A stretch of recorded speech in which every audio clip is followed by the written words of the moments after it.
சரிங்களா. இப்போ நான் அப்படி ஃபிட் பண்ணுறேன், அப்படி பாருங்கள். ஃபஸ்ட்டு பார்த்திங்கன்னா நம்ம இண்டிகேஷன் லைனில் உள்ள இந்த சாக்கெட்டு இதை ஃபிட் பண்ணிடலாம். இது வந்து இந்த ரெட் கலரு, சரிங்களா. அவ்வளோதான். அதுக்கடுத்து வந்து இண்டிகேட்டர் லைன்லேருந்து வரும் இந்த ப்ளூ கலர் சாக்கெட்டு, இது வந்து கில் சுவிட்ச்லேருந்து வர ப்ளூ கலர் சாக்கெட்டில் கனெக்ட் பண்ணணும். அவ்வளோதான். ஓகே. அதுக்கடுத்தது நம்ம ஏபிஎஸ் லைன் வந்து இந்த பிளாக் கலர், ஓகேங்களா. அதுக்கடுத்து வந்து கில் சுவிட்ச்லேருந்து வர அந்த 4 பின் சாக்கெட் ப்ளூ கலர் வந்து இந்த இதில் இருக்கும். இந்த லைனில் பார்த்தீங்கன்னா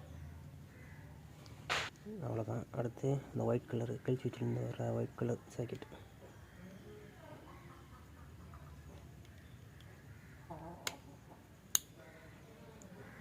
நல்லா லாக் ஆகிருக்கான்னு செக் பண்ணிக்கோங்க. டக்குன்னு இந்த மாதிரி லாக் ஆகிருக்கும்ல. அடுத்த சாக்கெட்டு கிளச்சிலேருந்து வர ப்ளூ கலர் சாக்கெட்டு, இது வந்து கியரில் இருக்கும்போது கிளச்சு பிடி ஸ்டார்ட் பண்ணுவோம்ல, அதுக்கு யூஸ் ஆகிற அந்த சாக்கெட். அது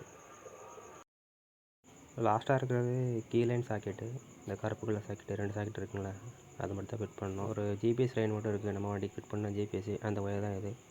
அதை வந்து அந்த கீ லைனில் வச்சு ஃபிட் பண்ணணும். மற்றபடி எல்லாம் ஃபிட் பண்ணியாச்சு.